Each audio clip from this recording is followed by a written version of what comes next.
ಸಮಸ್ತ ಜಗತ್ತಿಗೆ ಆಧಾರಭೂತನಾದ ಪರಮಾತ್ಮ ಮಹಾವಿಷ್ಣು ಸಂತುಷ್ಟನಾಗಿ ಅಲ್ಲಿ ದತ್ತಾತ್ರೇಯನಾಗಿ ತಾನು ಅವತರಿಸಿದ. ಅತ್ರಿ ಋಷಿಗಳ ಮಗನಾದ್ರಿಂದ ಆತ್ರೇಯ. ನಾನು ನಿನಗೆ ದತ್ತ ಅಂತ ಹೇಳಿದ ಅಂತೆ ದೇವರು. ಕೊಡಲ್ಪಟ್ಟವ, ದತ್ತುಪುತ್ರ ಅಂತ ಕರಿತೇವಲ್ಲ, ನಾನು ದತ್ತ ನಿನಗೆ ಕೊಡಲ್ಪಟ್ಟವ ಅಂತ. ಆದ್ದರಿಂದ ದತ್ತ ಅಂತ ಕರೆದರು. ಅತ್ರಿಗಳ ಮಗನಾದ್ರಿಂದ ಆತ್ರೇಯ. ಹೀಗೆ ದತ್ತಾತ್ರೇಯ ಅಂತ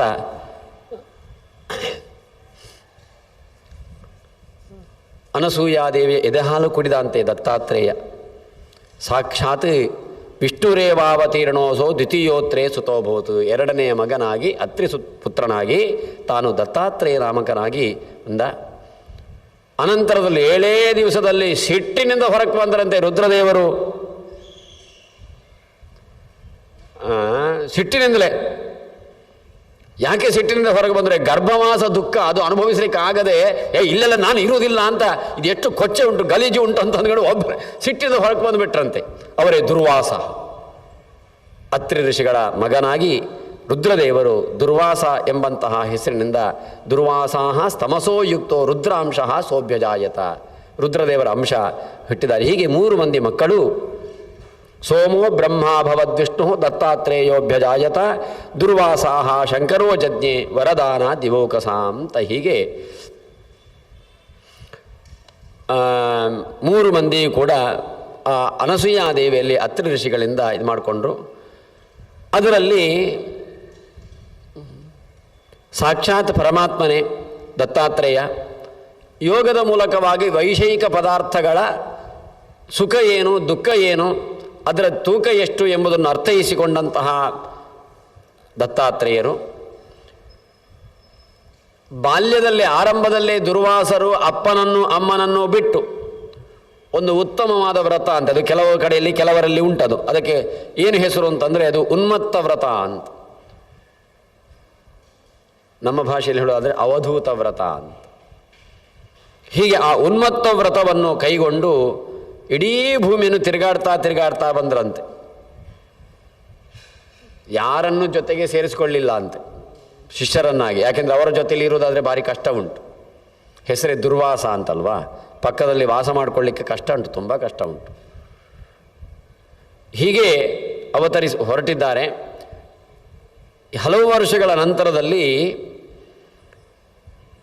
ಆ ದತ್ತಾತ್ರೇಯ ತಾನು ಏನು ಅವನು ಆ ದತ್ತಾತ್ರೇಯನ ಜೊತೆಯಲ್ಲಿ ಅವನು ಮೊದಲೇ ಯೋಚನೆ ಮಾಡಿ ನನ್ನ ಜೊತೆಯಲ್ಲಿ ಯಾರೂ ಸೇರಬಾರ್ದು ಅಂತ ದತ್ತಾತ್ರೇಯನು ಅಪೇಕ್ಷೆ ಪಟ್ಟಿದ್ದಂತೆ. ಆದರೆ ಎಲ್ಲ ಮುನಿಕುಮಾರಕರು ಕೂಡ ಯೋಗಿ ಆದ ದತ್ತಾತ್ರೇಯನ ಜೊತೆಯಲ್ಲೇ ಇರುವುದಂತೆ, ಆ ಜೊತೆಯಲ್ಲೇ ಇರಬೇಕು ಅಂತ.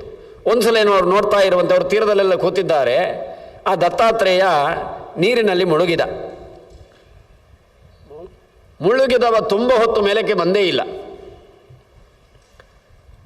ಅನಂತರದಲ್ಲಿ ಅಂದರೆ ಯಾಕೆ ಬಂದಿಲ್ಲ ಅಂದರೆ ಇವರೆಲ್ಲ ಹೊರಟು ಹೋಗಿರ್ತಾರೆ ಅಂತ ಹೇಳ್ಕೊಂಡು ಬಂದೇ ಇಲ್ಲ. ಹೊರಟು ಹೋಗಲಿ ಅಂತ, ಎಲ್ಲ ಹೊರಟು ಹೋಗಲಿ, ಆಮೇಲೆ ಬಂದರೆ ಆಯಿತು ಅಂತ.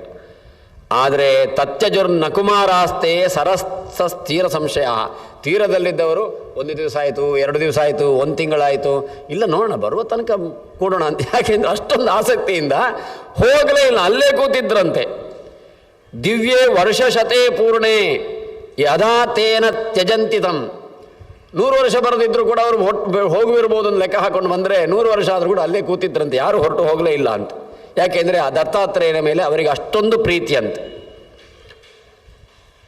ಅನಂತರದಲ್ಲಿ ಏನು ಮಾಡಿಕೊಂಡ ಅಂದರೆ ಇವನು ಕಲಿಸ್ತೇನೆ ಅಂತ. ತಥೋ ದಿವ್ಯಾಂಬರಧರಾಂ ಸ್ವರೂಪಾಂ ಸುನಿತಂಬಿನೀಂ ನಾರೀಮಾದಾಯ ಕಲ್ಯಾಣಿ ಮುತ್ತತಾರ ಜಲಾನ್ಮುನಿ. ಅವರು ಹೋಗಿಲ್ಲ ಅಂತ ಗೊತ್ತಾಗಿ ಪುನಃ ಮುಳುಗಿ ಏಳುವಷ್ಟೊತ್ತಿಗೆ ಅತ್ಯಂತ ಸುಂದರಿಯಾದ ದಿವ್ಯವಾದ ಆಭರಣಗಳು, ವಸ್ತ್ರಗಳು ಇದನ್ನೆಲ್ಲ ಉಟ್ಟುಕೊಂಡಂತಹ ಒಂದು ಹೆಣ್ಮಗಳ ಜೊತೆಯಲ್ಲಿ ಅವನು ಎದ್ದ ಅಂತ. ಯಾಕೆಂದರೆ ಅಯ್ಯೋ ಇವನು ಹೆಣ್ಮಕ್ಕಳ ಜೊತೆಯಲ್ಲಿ ಸಹವಾಸ ಮಾಡ್ತಾನಂತ ಹೊರಟು ಹೋಗಬಹುದು ಅಂತ, ಯಾರ್ಯಾರದ್ದು ಸಂಪರ್ಕ ಇಟ್ಕೊಂಡಿದ್ದಾನೆ ಅಂತ ಅಂದ್ಕೊಂಡು ಹೊರಟು ಹೋಗ್ಬೋದು ಅಂತ. ಸ್ತ್ರೀ ಸನ್ನಿಕರ್ಷಣಂ ಹೇತೆ ಪರಿತ್ಯಕ್ಷಂತಿ ಮಾಮಿತಿ. ಇನ್ನು ಯೋಗಿಯಲ್ಲ ಇವನೆಲ್ಲ ಭೋಗಿ, ಏನು ನೀರಿನ ಒಳಗಡೆ ಎಲ್ಲ ಏನೋ ಮಾಡ್ಕೊಂಡು ಹೆಣ್ಮಕ್ಳನ್ನ ಇಟ್ಕೊಂಡಿದ್ದಾನೆ ತಿಳ್ಕೊಂಡು ಹೋಗ್ಬೋದು ಅಂತಂದರೆ, ಹಾಗಿದ್ರೂ ಕೂಡ ಮುನಿಪುತ್ರರು ಹೋಗಲಿಲ್ಲ ಅಂತ. ಮುನಿಪುತ್ರ ತಥೋ ಯೋಗೆ ಸ್ಥಾಸ್ಯಾಮೇತಿ ವಿಚಿಂತಯನ್. ಕಲಿಸ್ತೇನೆ ಇವರಿಗೆ ತಥಾಪಿತೇ ಮುನಿಸುತಾಹ ನತ್ಯಜಂತಿ ಯದಾ ಮುನಿಂ. ಆವಾಗ ಏನು ಮಾಡಿಕೊಂಡ ಅಂತಂದರೆ ತನ್ನ ಹೆಂಡತಿಯ ಜೊತೆಯಲ್ಲಿ ಮದ್ಯಪಾನ ಮಾಡಲಿಕ್ಕೆ ಶುರು ಮಾಡಿದ ಅಂತ ದತ್ತಾತ್ರೇಯ.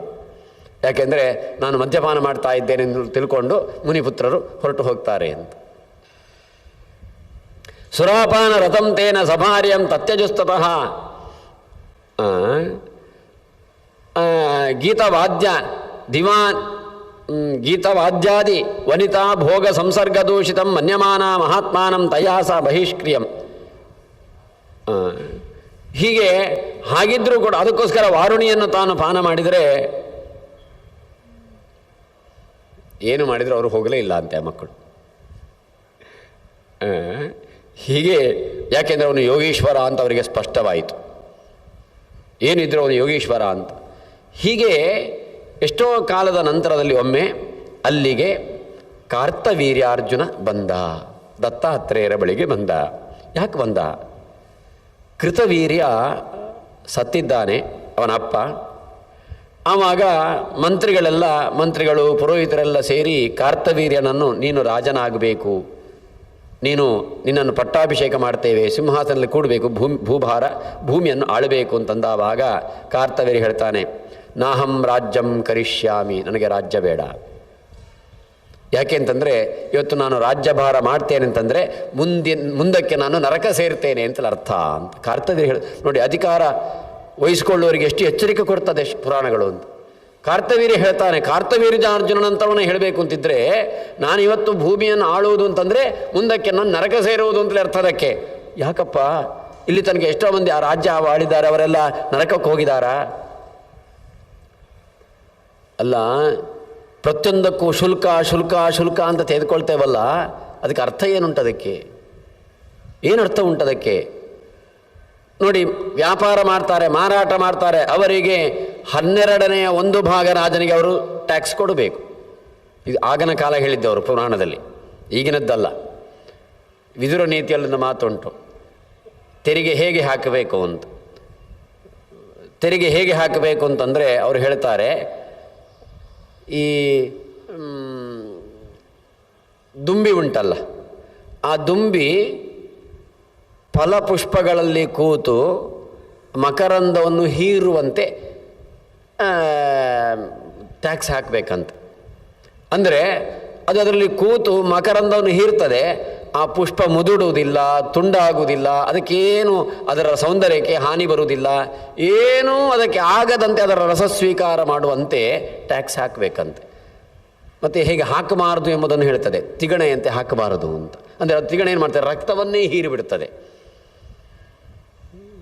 ಅಂದರೆ ಬದುಕಲಿಕ್ಕೆ ಆಗದೆ ಇರುವ ರೀತಿಯಲ್ಲಿ ಶುಲ್ಕ ಅಲ್ಲ, ಕಂದಾಯಗಳಲ್ಲ. ಇದು ನಮಗೆ ಮಹಾಭಾರತ ಹೇಳಿಕೊಟ್ರೆ, ಇವನು ಕಾರ್ತವೀರ್ಯಲ್ಲಿ ಹೇಳ್ತಾನೆ, ಪಣ್ಯಾನಾನ್ 12 ಭಾಗಂ ಭೂಪಾಲ ವಣಿಗ್ಜನ, ವ್ಯಾಪಾರಿಗಳು ರಾಜನಿಗೆ ಅಷ್ಟು ಭಾಗ ಕೊಡಬೇಕು. ಅದೇ ರೀತಿ ಇನ್ನು ಗೋಪಾಶ್ಚ ಘೃತತಕ್ರಾದೇಹೆ, ತುಪ್ಪ ಮೊಸರು ಇತ್ಯಾದಿಗಳಿಗೆ ಗೋಪಾಲಕರು 6 ಭಾಗ ಕೊಡಬೇಕು, ಕೃಷಿವಲರು ಕೊಡಬೇಕು. ಆದ್ದರಿಂದಾಗಿ ದತ್ವಾನ್ಯದ್ ಭೂಭುಜೇರ್ದದ್ಯುಹೋ ಯದಿ ಭಾಗಂ ತಥೋಧಿಕಂ ಪಣ್ಯಾದೀನಾಮಶೇಷಾಣ ಮಣಿಜೋ ಗೃಹತಸ್ತತಃ. ಅವನಿಗೆ ಏನೋ ಬೇರೆ ಬೇರೆ ವ್ಯವಸ್ಥೆಗಳೆಲ್ಲ ಆಗಬೇಕು. ಯಾಕೆಂದರೆ ಪ್ರಾಣಿಗಳಿಗೆ ನೀರು ಕುಡಿಯುವ ವ್ಯವಸ್ಥೆ ಆಗಬೇಕು, ಪಕ್ಷಿಗಳಿಗೆ ನೀರು ಕುಡಿಲಿಕ್ಕೆ ವ್ಯವಸ್ಥೆ ಆಗಬೇಕು. ಇದನ್ನು ರಾಜನಾದವ ಮಾಡಬೇಕಾದು. ಈ ಹಣದಲ್ಲಿ ಅದನ್ನೆಲ್ಲವನ್ನು ಮಾಡಬೇಕು. ನಾವಿವತ್ತು ರೋಡ್ ಟ್ಯಾಕ್ಸ್ ಕಟ್ತೇವೆ, ಆದರೆ ಹೋಗೋ ರಸ್ತೆ ನೋಡಿಬಿಟ್ರೆ ಅದು ನಮಗೆ ಪ್ರತ್ಯೇಕ ಒಂದು ಚಟ್ಟ ಕಟ್ಟಬೇಕಾಗಿಲ್ಲ. ಅಲ್ಲಿ ಹೋದ್ಮೇಲೆ ಮಣ್ಣು ಹಾಕಿದರೆ ಸಾಕು, ಸಮಾಧಿ ಮಾಡಿದರೆ ಸಾಕು. ಅಂತಹ ಇದನ್ನು ಅಂದರೆ ತೆಗೆದುಕೊಳ್ತಾರೆ, ಅದಕ್ಕೆ ಬೇಕಾದನ್ನು ಕೊಡುವುದಿಲ್ಲ. ಇದರಿಂದ ಏನು ಅಂತಂದರೆ ಮುಂದಿನ ಜನ್ಮ ನರಕ ಅಂತ ಖಾತ್ರಿ ಅಂತ ಕಾರ್ತವೀರ್ಯ ಹೇಳ್ತಾನೆ. ಯದನ್ಯೈಹಿ ಪಾಲ್ಯತೆ ಲೋಕಃ ತದೃತ್ಯಂತರ ಸಂಶಿತಃ ಗೃಹತೋ ಬಲಿಷಡ್ಭಾಗಂ ನೃಪತೇರ್ ನರಕೋ ಧ್ರುವಂ. ಉಳಿದವರು ಸಂಪಾದಿಸಿದ್ರಲ್ಲಿ ಅಷ್ಟನ್ನು ಹೀರಿ ಹೀರಿ ಹೀರಿ ಒಬ್ಬ ಬದುಕುತ್ತಾನೆ ಅಂತಾದರೆ ಅವನಿಗೆ ಮುಂದಕ್ಕೆ ನರಕ ಎಂಬುದು ಸ್ಪಷ್ಟ. ಆದ್ದರಿಂದಾಗಿ ಇದೆಲ್ಲ ವ್ಯವಸ್ಥೆ ಯಾರು ಮಾಡಿಕೊಂಡದ್ದು ಕೇಳಿದರೆ, ಯಾರ್ಯಾರು ಮಾಡಿದ್ದಲ್ಲ, ನಮ್ಮವರೇ ಮಾಡಿದ್ದು, ನಮ್ಮ ಪರಂಪರೆಯವರೇ ಮಾಡಿದ್ದು. ನಿರೂಪಿತಮಿದಂ ರಾಜ್ಞಃ ಪೂರ್ವೇ ರಕ್ಷಣವೇತನಂ. ರಕ್ಷಣೆ ಮಾಡುವುದಕ್ಕೆ ರಾಜ ರಕ್ಷಣೆ ಕೊಡಬೇಕೋ ಬೇಡೋ, ಅವ್ರು ರಕ್ಷಣೆ ಕೊಡೋದಕ್ಕೆ ಅವನಿಗೆ ಏನು ಅಂತಂದರೆ ಇದು, ಯಾರ್ಯಾರೋ ಸಂಪಾದಿಸಿದ ದುಡ್ಡದಲ್ಲಿ ನಾವು ಬದುಕುವುದು. ಅರಕ್ಷಂಶ್ಚೋರತಶ್ಚೋರಸ್ತದ್ಧನಂ ನೃಪತೇರ್ಭವೇತ್. ಕಳ್ಳ ಕಾಕರಿಂದ ರಕ್ಷಣೆ ಮಾಡದೇ ಇದ್ದರೆ ರಾಜ ಕಳ್ಳತನ ಮಾಡಿದಂತೆ. ಯಾಕೆಂದರೆ ಟ್ಯಾಕ್ಸ್ ತೆಗೆದುಕೊಳ್ತಾನೆ, ನಿಮಗೆ ರಕ್ಷಣೆಗೆ ಇಷ್ಟು, ಚರಂಡಿಗೆ ಇಷ್ಟು, ನೀವು ಯಾವುದನ್ನು ನೋಡಿದರೂ ಇಷ್ಟಿಷ್ಟು ಒಂದು ಬರ್ತಾ ಇರ್ತದೆ. ಬೇಡ, ಉಡುಪಿ ಮಂಗಳೂರು ಒಂದು ನಾವು ಹೈವೇ ನೋಡಿದರೆ ಸಾಕಾಗ್ತದೆ ಕೆಲವು ಸಲ. ಉಡುಪಿ ಮಂಗಳೂರು ಅಂತಲ್ಲ, ಅದು ಮೈಸೂರು ಬೆಂಗಳೂರು ಆದರೂ ತೊಂದರೆ ಇಲ್ಲ. ಅಥವಾ ಬೆಂಗಳೂರು ಅಲ್ಲಿ ಟೋಲ್ ಗೇಟ್ ಅಂತಂತಾರೆ, ಇಷ್ಟೆಷ್ಟು ದುಡ್ಡು ತೆಗೆದುಕೊಳ್ತಾರೆ. ಆದರೆ ಇರುವುದು ಮಾತ್ರ ಬ್ರಹ್ಮ, ಮಳೆ ಬಂದರೆ ದೇವರೇ ಗತಿ, ಚಕ್ರ ಉಳಿದ್ರೆ ಉಳಿಯಿತು, ಅವನು ಅದೃಷ್ಟ ಇದ್ದರೆ ಉಳಿದಾನು. ಹೀಗೆ ಇದರಿಂದ ಅತ್ಯಂತ ನರಕಾದಿಗಳೆಲ್ಲ ಅನರ್ಥಗಳೆಲ್ಲ ನಮಗೆ ಪ್ರಾಪ್ತಿ ಆಗ್ತದೆ ಅಂತ ಹೀಗೆ ಅವನು ಯೋಚನೆ ಮಾಡಿಕೊಂಡು, ಅದಕ್ಕೋಸ್ಕರ ನಾನು ಪಾಪ ಮಾಡಲಿಕ್ಕೆ ತಯಾರಿಲ್ಲ, ಆದ್ದರಿಂದ ನನಗೆ ಅಧಿಕಾರ ಬೇಡ. ತಥೋ ಭವಿಷ್ಯೇನಾತ್ಮಾನಂ ಕರಿಷ್ಯೆ ಪಾಪಭಾಗಿನಂ ತಸ್ಯ ತಂ ನಿಶ್ಚಯಂ ಜ್ಞಾತ್ವ. ಇವನು ಏನು ಮಾಡಿದರೂ ಇನ್ನು ಇದರಿಂದ ಹೊರಕ್ಕೆ ಬರುವುದಿಲ್ಲ ಅಂತ ಖಾತ್ರಿಯಾಗಿ ಆ ಸಂದರ್ಭದಲ್ಲಿ ಗರ್ಗ ಮುನಿಗಳು ವಯಸ್ಸಿನಲ್ಲಿ ಕಾರ್ತವೀರ್ಯನಿಂದ ಹಿರಿಯರಿದ್ದಾರೆ. ಅವರು ಅವನ ಮೇಲೆ ಕೃಪೆಯ ತೋರಿಸಿ ಹೇಳ್ತಾರೆ, ನೀನೊಂದು ಕೆಲಸ ಮಾಡು, ನೀನು ಹೀಗೆ ಮಾಡುವುದಾದರೆ ನೀನು ಚೆನ್ನಾಗಿ ರಾಜ್ಯಭಾರ ಮಾಡಬೇಕು ಅಂತಿದ್ದರೆ.